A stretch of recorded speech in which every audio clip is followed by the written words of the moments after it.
하루의 시작을 하나님께 드립니다. 박해를 받는다라고 했을 때 박해는 못살게 굴어서 해롭게 한다는 뜻이 있습니다. 내가 누구를 통해서 박해를 받든 또 누구에게 박해를 하든 못살게 구는 건데요. 그의 어떤 강도, 즉 폭력을 행사하든지 가볍게 말로 하든지 전 강하고 약함은 있을지 모르지만 박해를 하거나 박해를 받는 것은 서로가 괴롭습니다. 이는 박해를 통해서 원수가 질 수도 있고요. 또 원수를 가지고 살아간다는 것만큼 또한 괴로운 것도 없습니다. 사람은 누구나 다 평화스럽게 살아가길 원하죠. 근데 전쟁이 나든지 아니면 개인적으로 어떤 문제가 생겨서 원한을 품든 또 원한을 주든 이렇게 되는 상황이 있을 때 그 모든 상황과 환경은 사람들은 평화스럽지 않기 때문에 굉장히 거꾸렇습니다. 불편하고요. 그것이 스트레스가 되고 또 문제로 더 눌리게 되면 인생도 또한 힘들고 살아가는 것이 우리 삶의 모습입니다. 저는 여러분들이 누구나 누구를 박해하거나 또 누구로부터 박해를 받지 않는 참 평화를 누리는 여러분 되시기를 주님의 이름으로 축복합니다. 그 시작은 우리 마음에부터 시작돼야 될 것 같습니다. 누구를 원수를 삼든 또 누구를 원수를 삼게 되는 과정은 그 마음에 달려 있는 것 같아요. 인생은 원수를 주든 원수를 받든 그 인생 삶 속에는 누군가 피해를 줄 수 있고 또 피해를 당할 수 있습니다. 그 인생은 모두가 다 그렇습니다. 이런 것처럼 누구든지 다 그 어려움을 겪을 수 있죠. 그러나 그 마음속에 품었을 때 나는 박해를 주지 않을 뿐만 아니라 또 박해도 받지 않겠다. 혹 박해를 받는다 하더라도 내 마음이 용서하고 살아가고 또 은혜를 통해서 그걸 모든 걸 다 이겨나가겠다라고 하는 사람들이 신앙인의 모습입니다. 여러 사람들은 신앙인, 즉 종교심에 의해서 그걸 이겨나가려고 해보기도 하고요.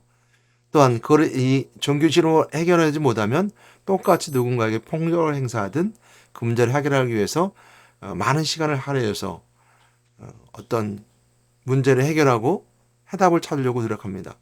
물론 정의 구현을 위해서는 분명히 그럴 부분이 없잖아 있을 수 있습니다. 그러나 먼저 내 마음속에는 용서한 마음을 품고 또한 그 박해로부터 승리하는 이런 사람들이 우리가 신앙이다 말할 수 있습니다.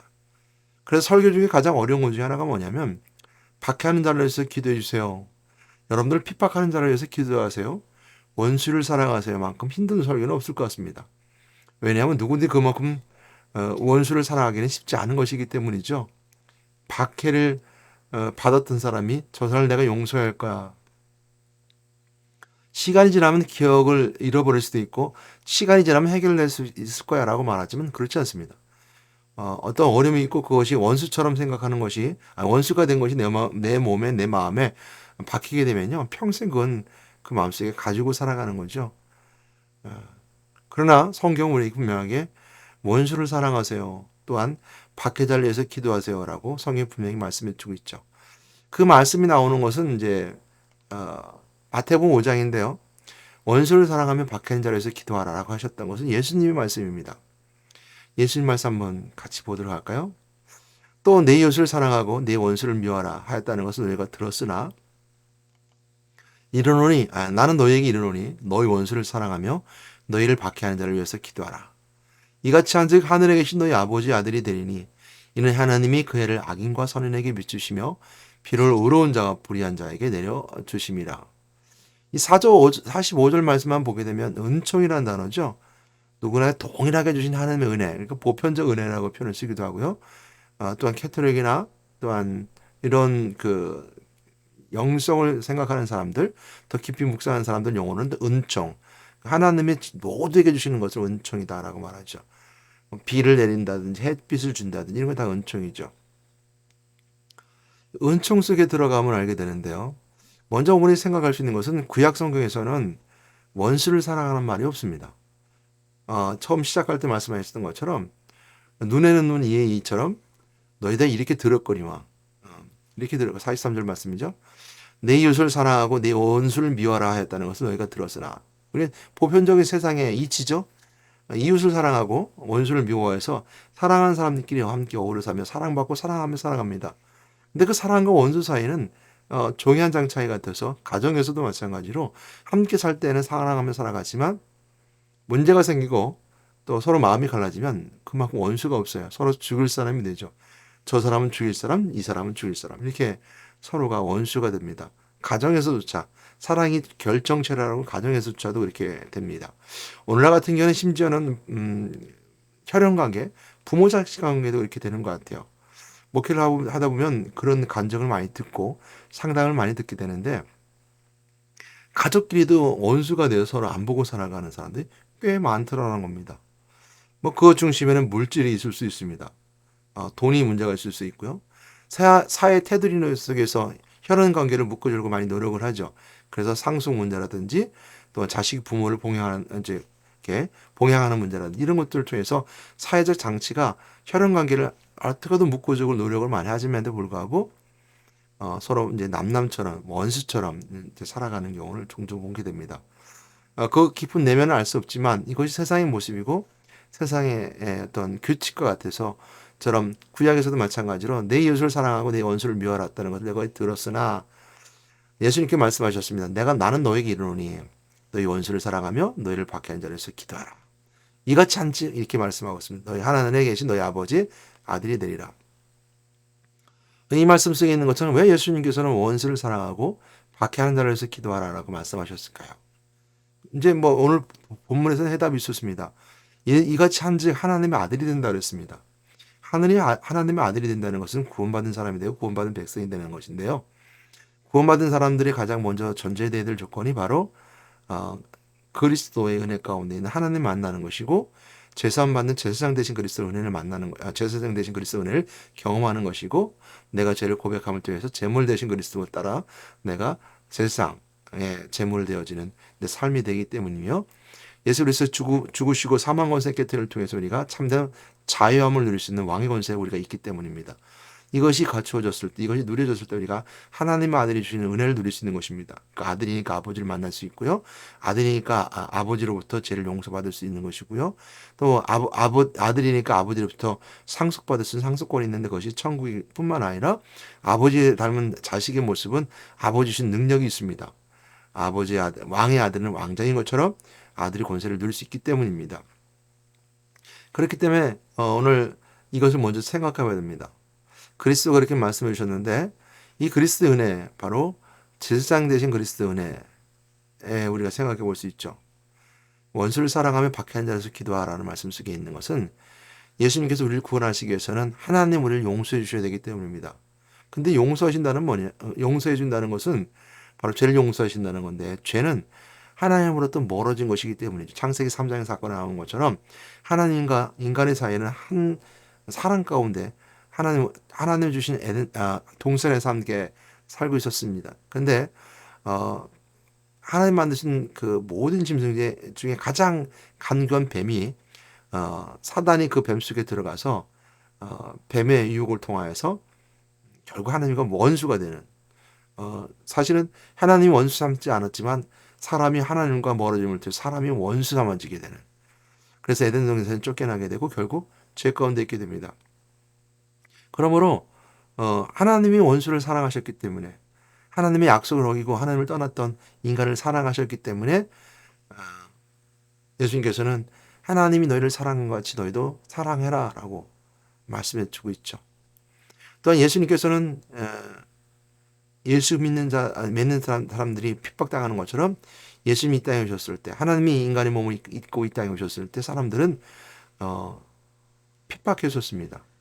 물론 예수 그리스도의 그 정체성을 깨닫고 예수 그리스도를 따르는 제자들이 있었지만 제자들조차도 예수 그리스도가 십자가 못 박혀 죽으시고 부활하시기 전까지 또 승천하시기 전까지는 아니 어떻게 보면 사도행전에 나오는 것처럼 성령이 그들에게 임하시기 전까지는 인간의 생각과 인간의 욕심으로는 알 수 없었을 것입니다. 성령이 그들에게 임하심을 통해 성령이 알려주심에 따라 예수가 그리스도를 다시 한번 깨닫게 되고 그 바른 치질을 깨달아 그들은 세상 가운데 용서하며 살아가고 왕대신 그리스도를 선포했으며 하나님 만나는 게 유일하신 그리스도의 이름을 증거하고 살았을 것입니다. 그런 의미에 봤을 때 하나님 우리를 사랑하셨기 때문입니다. 그래서 원수를 사랑하며 박해한 자를 위해 기도하라는 것은 예수님이 그렇게 하셨기 때문이고 하나님이 그렇게 하셨기 때문입니다. 그러므로 성령이 아니고서는 우리가 원수를 사랑할 수 없으며 성령이 아니고는 박해한 자를 위해서 기도할 수 없습니다. 거룩한 성령이 우리 안에 있음을 통해서 이렇게 되어지는 것인데요.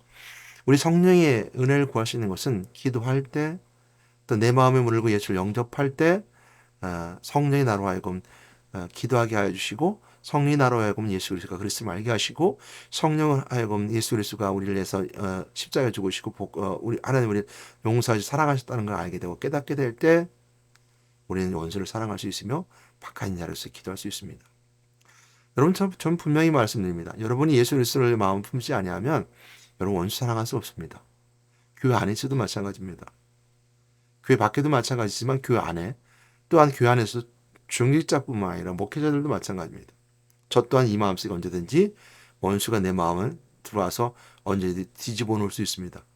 인생을 때의 삶을 살아가는 자들에게 있어서 우리가 성령 충만한 가운데 내가 드러나지 않고 성령이 드러나게 되면 통해서 원수를 사랑할 수 있는데, 성령 충만함이 떨어지게 되고 내 안에 내 의가 드러나기 시작할 때 나는 원수에 대한 그 분노가 나를 지배할 수도 있습니다. 그러므로 우리는 끊임없이 기도하는 자가 되어야 됩니다. 그래서 원수를 사랑하며 박해하는 자로서 기도해라 라는 것은 그를 위해서 하는 기도가 아닙니다. 나를 위해서 하는 기도입니다. 왜? 하나님 그렇게 하셨기 때문이죠. 예수 그리스도의 자녀된 삶을 살아야 되기 때문입니다. 원수를 사랑하라 하면 원수를 위해서 하는 기도가 아니고, 박해하는 자를 위해서 기도하라는 것은 박해하는 자를 위해서 기도하는 것이 아닙니다. 물론 우리가 예수님이 따라 사람 삶을 통해서 삶을 보여주는 복음을 통해서 그들이 언젠간 원수가 그리스도 안에서 예수 그리스도를 영접하고 성령이 충만한 자가 될 수도 있습니다. 그런 위에서 보게 되면 그들을 위해서 기도하는 건 맞을 수도 있습니다. 그러나 철저하게 그 은혜는, 기도하는 것은, 그 기도의 은혜는 나를 위한 것이라는 것을 알게 됩니다. 그것은 예수님께서 그렇게 하셨고 오늘 이처럼 우리에게 말씀하심을 통해서 이는 너희들이 아버지의 아들이 되리라 라는 말씀 속에 함축적으로 다 모든 것이 들어가 있습니다. 그러면 오늘 여러분에게 권면합니다. 원수를 사랑하시고 박해하는 자를 위해서 기도하십시오. 그것은 그들 위해서 하는 기도가 아니라 나를 위한 기도고, 내가 기도하는 자가 됨을 통해서 원수를 사랑함을 통해서 하나님께 하셨던 일을 따라가는 것이며, 세상 가운데서는 하나님의 사람이 어떤 사람이라는 것을 친히 보여주는 것이며, 여러분 마음속에 원수를 사랑함을 통해서 하나님의 사랑이 완성되어 가고 있음을 알게 됩니다. 성숙되어 가고 있음을 알게 됩니다. 박해자를 위해서 기도하는 말씀도 마찬가지입니다. 정말 힘든 것입니다. 나를 박해하는 자를 위해서 기도한다? 어려운 것입니다. 그러나 원수가 내 마음속에 쌓여지고 그 박해하는 자를 위해서 내가 원수의 일을 갈듯이 갈아버리면 내 마음은 상처 있고 내 마음은 피폐해지며 내 마음은 점점 더 마귀가 좋아하고 사단이 좋아하는 일로 내 마음이 그런 일로 신경 쓰이게 되고 그런 일로 그 마음이 가게 되어 있습니다. 그러면 마귀가 좋아하는 일이 되죠. 그래서 마귀는 여러분들에게 더 원수를 보내줄 수 있을 것이고 여러분 더 박해할 수 있습니다. 그러나 우리가 주시는 하나님의 은혜는 뭐냐면 하나님의 아버지의 자녀가 되는 권세가 있는 것처럼 그 모든 걸 이길 수 있는 권세가 있으며 물리칠 수 있는 권세가 있으며 또한 이겨낼 수 있는 능력이 우리가 있습니다. 그런 다음에 우리가 선교사들이 선교지에 선교하는 것은 어떤 의미가 있습니까? 우리가 그런 능력이 있다 그러면 원수를 이길 수 있는 능력이 있으며 박해자에서 이길 수 있는 능력이 있음에도 불구하고 왜 선교사들은 선교지에서 이처럼 어려움을 당하고 순교합니까? 라고 말한다면 예수님께서 십자가 죽으셨던 그 순교자의 길이 가장 고귀한 길이기 때문입니다. 그것은 나를 위한 기도가 아니라 그들을 위한 기도가 되는 것이고, 그것은 예수님께서 가셨던 길이기 때문입니다. 기도가 나를 위한 기도지만 예수님은 온 인류를 위해서 기도가 바뀌어졌습니다. 그래서 원수를 위한 기도보단 온 세상의 모든 자들을 위해서 기도가 되어지는 것이 바로 하나님의 뜻이 하나님의 일이기 때문입니다. 그러면 여러분들 기도가 원수를 사랑하며 박해하는 자를 기도하는 것은 온 인류를 향하신 하나님의 사랑을 증거하는 것입니다. 그 미국에서 있었던 어느 한 기독교 학교의 총성이 울렸습니다. 그래서 그 학교 다니는 아이가 같은 그 학교 아이들에게 총으로 난사를 해서 많은 아이들이 죽었습니다. 근데 그 지역이 네이비실인가 테네시주에 있는 네이빌인가요? 제가 잘 모르지만 제가 그냥 뉴스로만 접했습니다. 기독교 뉴스만 접했는데 그 학교가 이제 기독교 학교입니다. 지역도 뭐 기독교 측입니다. 뭐 8, 90% 90% 이상이 크리스찬들이라고 그 지역 자체가 그러면서 그 지역 자체구에서 사랑을 베풀고 은혜를 나누는데요. 그 일들을 수습하는 과정에서 그런 한 일을 하는 것을 봤습니다. 이 총으로 가져와서 난사했던 아이의 엄마를 위해서도 똑같이 동일하게 그 피해를 입은 자들과 동일하게 치유 과정을 두게 됩니다. 그리고 그 교회에서 그들 이제 보호하고 케어하는 일들을 하게 되면서도 한 지역의 사람들이 서로가 그 부모를 용서했다는 의미보단 동일하게 피해자를 보고 그들과 함께 아픔을 나누는 과정을 TV에서 본 적이 있습니다. 오늘날 우리가 이걸 동일한 한국에 적용했다 그러면 아이를 잘못 길렀다는 책임감을 부모에게 돌려서 부모의 어떤 그 연좌제처럼 제가 부모에게 있는 것처럼 연좌제가 되어서 그 아이에게 그 부모에게 책임을 묻는 이런 것들이 우리 한국의 사회에 만연해 있습니다. 물론 마귀는 그 부모와 자식을 통해 혈연 관계를 통해서 동일하게 부모에게 줬던 그 저주의 모습을 자녀에게까지 동일하게 갑니다. 그것은 성경에서 분명히 말씀하는 것 3, 4대까지 내가 저주하라는 말씀 속에 있었던 것처럼 그 저주의 영향력 속은 들어가게 됩니다. 그래서 그는 죄가 눈덩이처럼 부러져서 가게에서 흐르는 저주에 끌어라는 그 문제점 중 하나가 그거거든요. 부모의 또 조상들이 지었던 죄가 똘똘 뭉쳐서 큰 죄로서 자녀에게까지 내려간다는. 그래서 시작은 작았지만 그것이 굴려져서 자녀에게까지 모든 죄가 전가돼서 그 자녀는 모든 조상들의 죄를 다 짊어지고 이런 것이 가게에서 흐르는 저주에 끊으라라는 것이 문제점이잖아요.